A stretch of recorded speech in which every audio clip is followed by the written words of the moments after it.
नमस्कार, बहुत बहुत स्वागत है आप सभी का खबर बिहार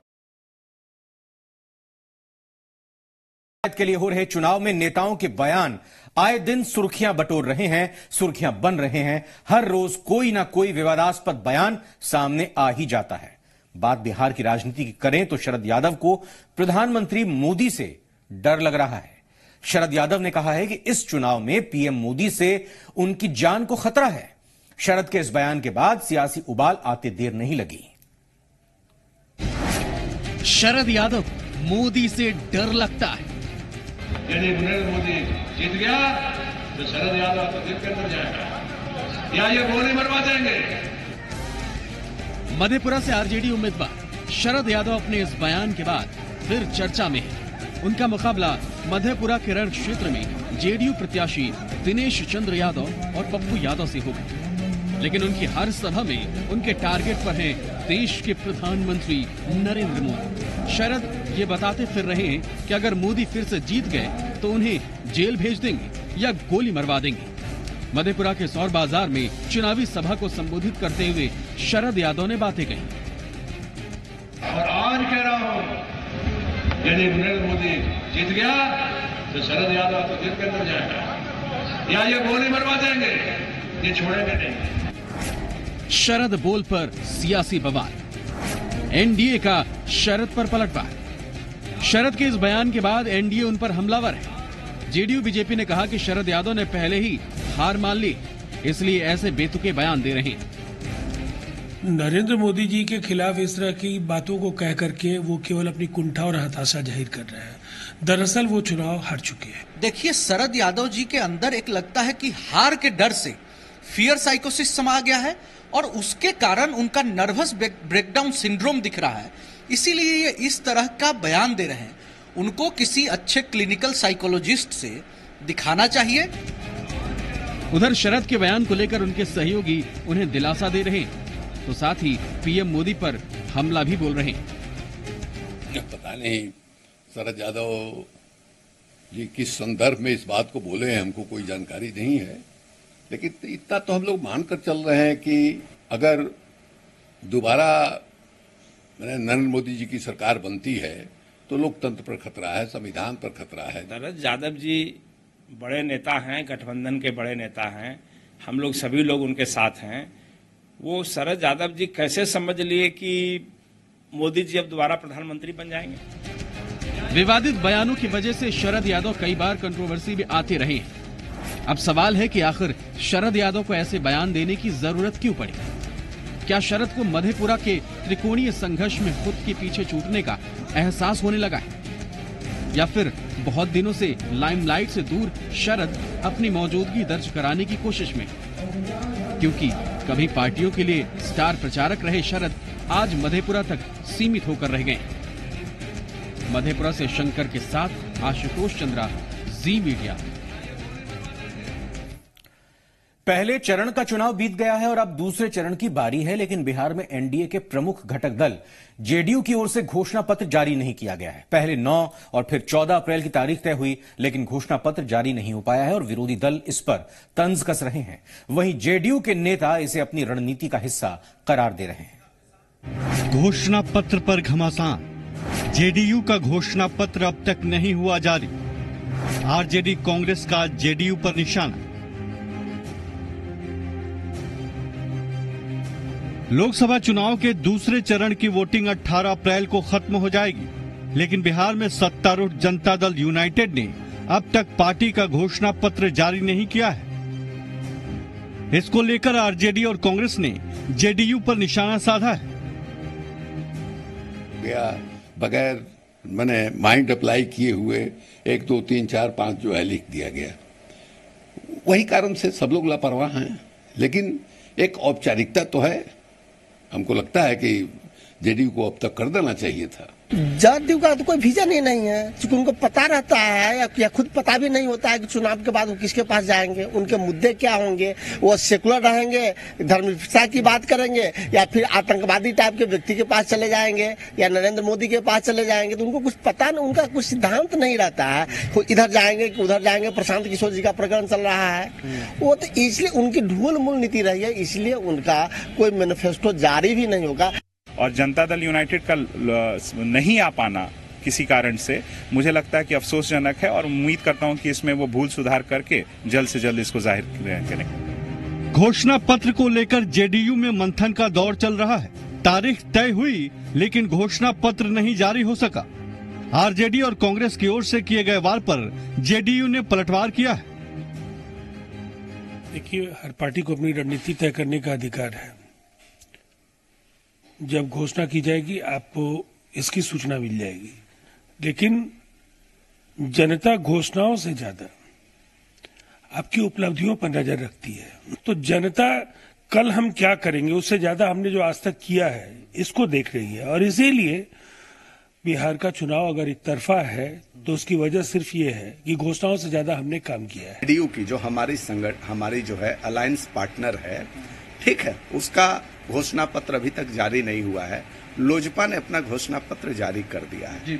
मुझे लगता है कि ये लोगों को जानकारी होती है, लोग जानते हैं कि एक जो पार्टी है वो किस प्रकार की नीतियों पे काम करेगी, किस प्रकार की नीतियों पे आगे बढ़ेगी। कई मुद्दा स्पष्ट है। हम देश की हिफाजत और मान सम्मान सुनिश्चित करना चाहते हैं, सबका साथ सबका विकास करना चाहते हैं। ये सब मोटी मोटी बातें स्पष्ट है, जिसको लेकर के कहीं भी कोई कंफ्यूजन नहीं। घोषणा पत्र को राजनीतिक दलों की नीतियों की कुंजी माना जाता है। चुनाव के दौरान जो वादे किए जाते हैं, सरकार बनने पर उन पर अमल करने की परंपरा रही है। अगर कोई राजनीतिक दल ऐसा नहीं करता है तो विरोधी दलों के साथ वोटर भी उसे आगाह करते हैं और जवाब मांगते हैं कि पिछले चुनाव में किए गए वादों को क्यों नहीं पूरा किया गया। ऐसे में जेडीयू जैसे दल की ओर से घोषणा पत्र जारी करने में की जा रही देरी को क्या समझा जाए। प्रीतम कुमार के साथ शैलेंद्र, जी मीडिया, पटना। जेडीयू के अभी तक घोषणा पत्र नहीं जारी करने पर कांग्रेस नेता और पूर्व केंद्रीय मंत्री कपिल सिब्बल ने भी तंज कसा है। तो सारे पैसे तो बीजेपी के पास है ना यार, उनको कहां से घोषणा पत्र आएगा उनका कहां पहुंचे, सब बीजेपी। आप देख ही रहे हो, मैंने आपको दिखा भी दिया। लोकसभा चुनाव के दूसरे चरण के लिए बिहार की जिन 5 सीटों पर चुनाव होने हैं, वहां के 68 उम्मीदवारों में 21 पर आपराधिक केस दर्ज हैं, तो धन बल भी समर में अपना जोर आजमा रहे हैं। अब सवाल है कि क्या चुनाव में सिर्फ जीत ही अहम है और इसीलिए राजनीतिक दल आपराधिक छवि वाले उम्मीदवारों को टिकट देने में परहेज नहीं करते हैं। पार्टियों ने भी इस मसले पर अपने अपने हिसाब से जवाब ढूंढ लिए हैं। देखिए जी बिहार झारखंड की यह खास रिपोर्ट।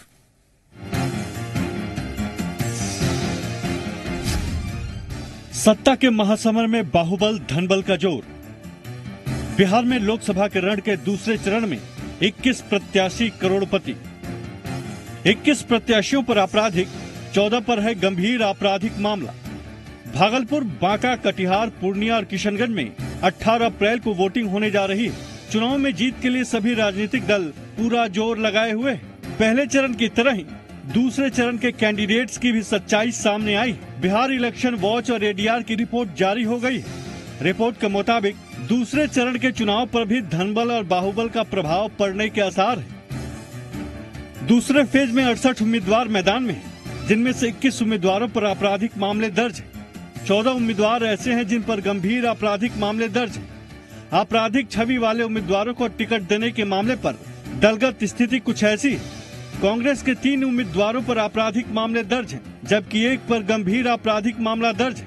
आरजेडी के 2 उम्मीदवारों में से एक पर आपराधिक मामला दर्ज है, जबकि एक पर गंभीर आपराधिक मामला दर्ज है। जेडीयू के 5 में से 4 उम्मीदवारों पर आपराधिक मामले दर्ज हैं, जबकि 3 पर गंभीर आपराधिक मामले हैं।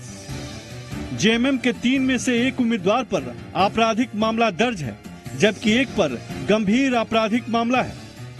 हमारी पार्टी के जो भी उम्मीदवार हैं, आर्थिक अपराध या गंभीर अपराध के मामले उनके खिलाफ नहीं। अभी क्या है, एक राजनीतिक कार्यकर्ता अलग अलग आंदोलनों में शामिल होता है और कई तरह की धाराएं उसके खिलाफ लगती हैं, लेकिन इस बात को नकारा नहीं जा सकता है कि राजनीति के अपराधीकरण के खिलाफ एक बड़ी पहल नीतीश कुमार जी ने की। राजनीतिक लोगों पर कई तरह के मामले होते हैं। प्रदर्शन के दौरान, धरना के दौरान या पॉलिटिकल एक्टिविज्म के दौरान अगर कुछ मामले हों तो उसको मुझे लगता है कि नजरअंदाज करना चाहिए। लेकिन ये उम्मीदवारों के लिए भी एक नसीहत है कि वो अगर इस तरह के मामले हैं तो उसमें कानूनी कार्रवाई के तहत जल्दी से मामला रफा दफा करवा लें। जयप्रकाश पॉलिटिकल आदमी है, या बुल्लू मंडल भी हो सकता है कोई केस मुकदमा हो, मैंने उससे आपराधिक जो है वो उसको आप नहीं कर सकते हैं। कोई पेशेवर अपराधी हैं क्या? जैसे मान लीजिए सिवान में जिसको नीतीश कुमार लड़ा रहे हैं, उसको आप कर सकते हैं। ये तो दुनिया जानती है कि तारिक साहब अपराधी नहीं है। तारिक साहब अपराध को कभी संरक्षण भी नहीं प्रदान किया। तो ऐसे लोगों पर मान लीजिए इक्का दुक्का कोई मामला राजनीति में है तो हो जाता है, केस मुकदमा हो जाता है, ये सब तो आम बात है। लेकिन ऐसे कोई गंभीर मामला इन लोगों के खिलाफ नहीं है। दूसरे चरण के चुनाव में 21 करोड़पति उम्मीदवार भी मैदान में हैं। करोड़पति उम्मीदवारों की दलगत स्थिति को देखें तो जेडीयू के 5 में से 4 उम्मीदवार करोड़पति हैं, कांग्रेस के 3 उम्मीदवार करोड़पति हैं, आरजेडी के 2 उम्मीदवार करोड़पति हैं, जेएमएम के 3 में से 2 उम्मीदवार करोड़पति हैं, जबकि 6 निर्दलीय करोड़पति उम्मीदवार भी मैदान में हैं। पूर्णिया से कांग्रेस उम्मीदवार उदय सिंह सबसे अमीर कैंडिडेट है। चुनावी हलफनामे के मुताबिक उदय सिंह के पास 3 अरब 41 करोड़ 86 लाख 43 हजार की संपत्ति है। दूसरे नंबर पर बांका से जेएमएम के राजकिशोर प्रसाद हैं, जिनके पास 17 करोड़ 34 लाख 43 हजार की संपत्ति है। तीसरे नंबर पर कटिहार से कांग्रेस उम्मीदवार तारिक अनवर है। तारिक के पास 11 करोड़ 92 लाख की संपत्ति है। दूसरे फेज के चुनाव में नॉमिनेशन के दौरान 2 उम्मीदवारों ने अपने पास कोई संपत्ति नहीं होने का दावा किया है। करोड़पति उम्मीदवारों के मसले पर भी सभी राजनीतिक दलों की अपनी ही सफाई है। तमाम राजनीतिक दल करोड़ों रुपए को आज की तारीख में सामान्य बात मानते हैं। साथ ही करोड़पति होने को चुनाव प्रभावित करने का बड़ा हथियार मानने से इनकार करते हैं। आशुतोष चंद्रा, जी मीडिया, पटना।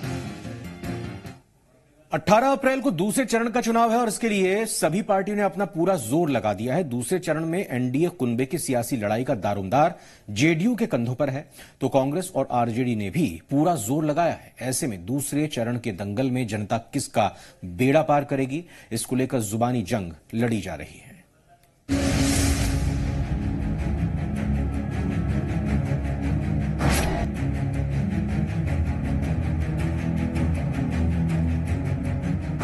एनडीए के तीर का तरकश तैयार, हाथ लालटेन की तैयारी भी जोरदार।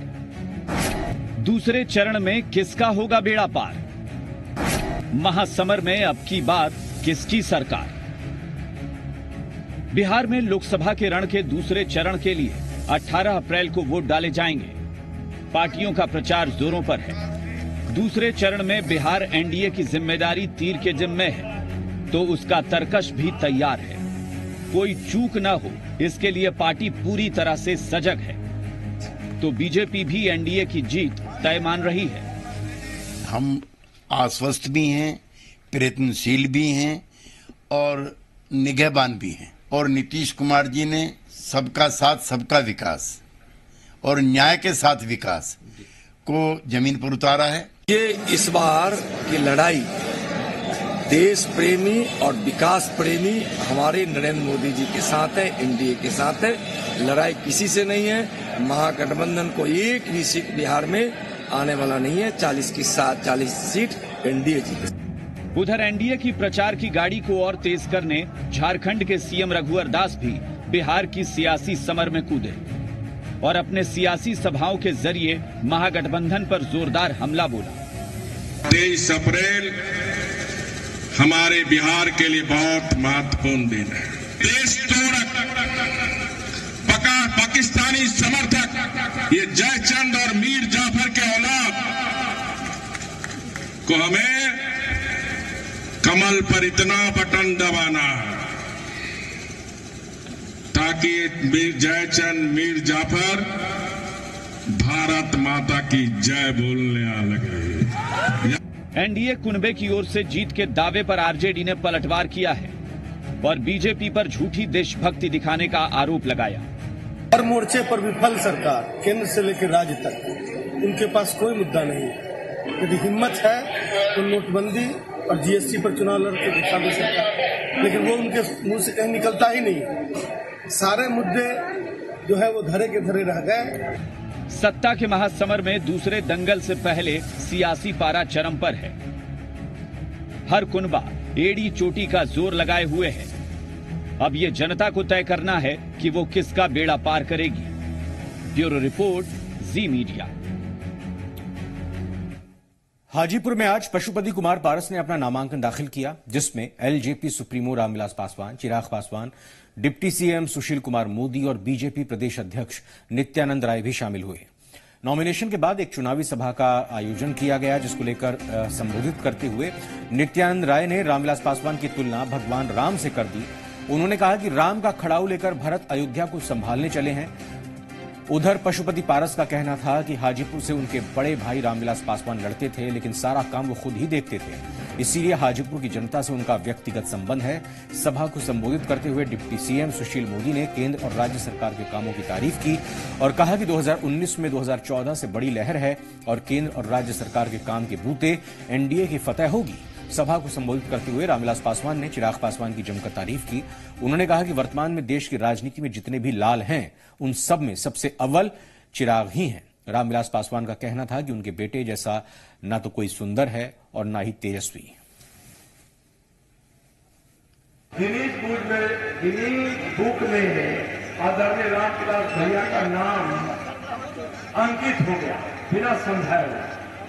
तो एक बार बिना समझाए हुए उनकी विरासत को संभालने के लिए एकदम राम का जिस प्रकार से खड़ाऊ लेकर भरत ने अयोध्या का राम का संभाला था, वही भरत रूपी हमारे पशुपति पारस जी इस अयोध्या रूपी हाजीपुर को संभालने के लिए और सेवा और पूजा करने के लिए एनडीए ने इनको प्रत्याशी बनाया। मैं आपको हाजीपुर की जनता को उनका विश्वास दिलाना चाहता हूं और मैं अपने भगवान स्वरूप बड़े भाई को विश्वास दिलाना चाहता हूं कि मैं उनके नाम का यदि यहां से प्रतिनिधि चुन के गया तो मैं उनके नाम का रोशन करूंगा और कभी सफेद कपड़ा पर कान आने नहीं दूंगा। इधर सारण लोकसभा क्षेत्र से एनडीए प्रत्याशी के रूप में निवर्तमान सांसद और बीजेपी के राष्ट्रीय प्रवक्ता राजीव प्रताप रूडी ने अपना नामांकन दाखिल किया। नामांकन दाखिल करने से पहले शहर गांधी चौक से नगर पालिका चौक तक राजीव प्रताप रूडी खुली जीप में रोड शो करते हुए निर्वाचन पदाधिकारी के कार्यालय पहुंचे। उनके साथ पत्नी और दोनों पुत्र भी थे। साथ ही समर्थक भी ढोल नगाड़े बजाकर नारेबाजी कर रहे थे। नामांकन करने के बाद राजीव प्रताप रूडी ने अपनी जीत का दावा किया। पूरे सारण वासियों का बड़ा समर्थन मुझे दिख रहा है। मुझे विश्वास है कि कमल के निशान पर बहुमत के साथ मुझे इस संसदीय क्षेत्र से वोट मिलेगा और फिर से देश की सरकार बनाने में माननीय नरेंद्र मोदी जी के साथ बैठने का मौका भी मिलेगा। वाल्मीकि नगर सीट एनडीए के लिए संकट बन रही है। ये सीट जेडीयू के खाते में गई है। जेडीयू ने वैद्यनाथ महतो को टिकट दिया है, लेकिन वर्तमान सांसद सतीश चंद्र दुबे ने बगावत का बिगुल फूंक दिया है। सतीश दुबे ने निर्दलीय चुनाव लड़ने का ऐलान किया है। वहीं मंत्री श्रवण कुमार ने सतीश चंद्र दुबे से अपना फैसला वापस लेने की अपील की है। अटल जी किसी घर के लोग नहीं रहे। अटल जी इस भारत के धरोहर हैं। उन पे एक हक आपका जिस तरह है उतना हक मेरा है। चौकीदार जो शब्द रह गया, चौकीदार कोई शब्द एक आदमी के लिए नहीं बना है, सबके लिए बना है। और मैं भी जो लोग भी बागी पद के चुनाव लड़ना चाहते हैं, उनसे हमारी अपेक्षा है, उनसे हमारी उम्मीद है और उनसे आग्रह भी है कि ऐसा काम नहीं करें जो देश के लोगों को तकलीफ पहुंचे। देश के लोग एक होकर के नरेंद्र भाई मोदी को प्रधानमंत्री बनाना चाहते हैं, अमन और शांति लाना चाहते हैं, देश की सरहद का हिफाजत करना चाहते हैं। बगावत का संकट सिर्फ बीजेपी में ही नहीं है, कांग्रेस भी इससे अछूती नहीं है। शकील अहमद ने कांग्रेस प्रवक्ता पद से इस्तीफा दे दिया है। कल मधुबनी सीट से वो निर्दलीय नामांकन करेंगे।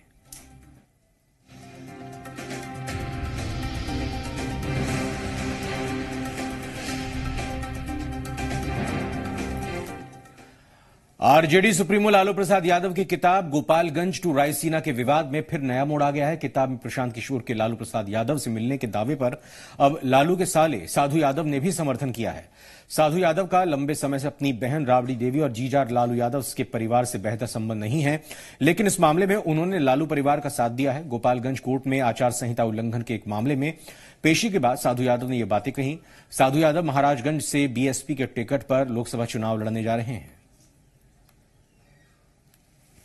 कि प्रशांत किशोर जी गए थे, 5 बार गए थे, मुझे भी मालूम है, लेकिन किस काम से गए थे, क्या बात किए, ये अब तो 2 आदमी के बीच की बात है। लेकिन मुझे मालूम है जहाँ तक कि प्रशांत किशोर जी 5 बार जाकर के मिले हैं। एक बार बॉम्बे अस्पताल में मिले हैं, एक बार रांची भी जाके मिले हैं और पटना निवास पर भी 2 बार जाके मिले हैं। 5 बार मिलने का सूचना है, बजाते अखबार में, टीवी में भी आया है, ये जानकारी है। लेकिन बात क्या हुई है, ये तो 2 आदमी के बीच का मसला है, इसमें बाकी चीजें तो बता नहीं पाएगा। गांधी परिवार के दामाद और प्रियंका गांधी के पति रॉबर्ट वाड्रा ने अनोखे अंदाज में अपना जन्मदिन मनाया। वो दिल्ली के लोधी रोड स्थित एक ब्लाइंड स्कूल पहुंचे और बच्चों के साथ अपना जन्मदिन मनाया। इस दौरान उन्होंने जी बिहार झारखंड संवाददाता से कई मुद्दों पर एक्सक्लूसिव बातचीत की। जया प्रदा पर आजम खान के दिए विवादित बयान की उन्होंने निंदा की और महिला की इज्जत करने की नसीहत भी दी। अब जिन्होंने बयान दिया है मैंने सुना नहीं है, पर अगर उन्होंने कुछ भी एडवर्स बोला है किसी औरत के बारे में, मैं जरूर बोलूंगा गलत है और बिल्कुल ऐसे होना नहीं चाहिए। हमें उनको, हर औरत को रिस्पेक्ट करना चाहिए, चाहे वो पोजीशन में हो या ना हो, उनको सेफ रखना चाहिए। और आपको बता दें कि रॉबर्ट वाड्रा से ये पूरी बातचीत आप देखिए रात 9 बजे सिर्फ जी बिहार झारखंड पर। फिलहाल खबर बिहार में इतना ही। नमस्कार।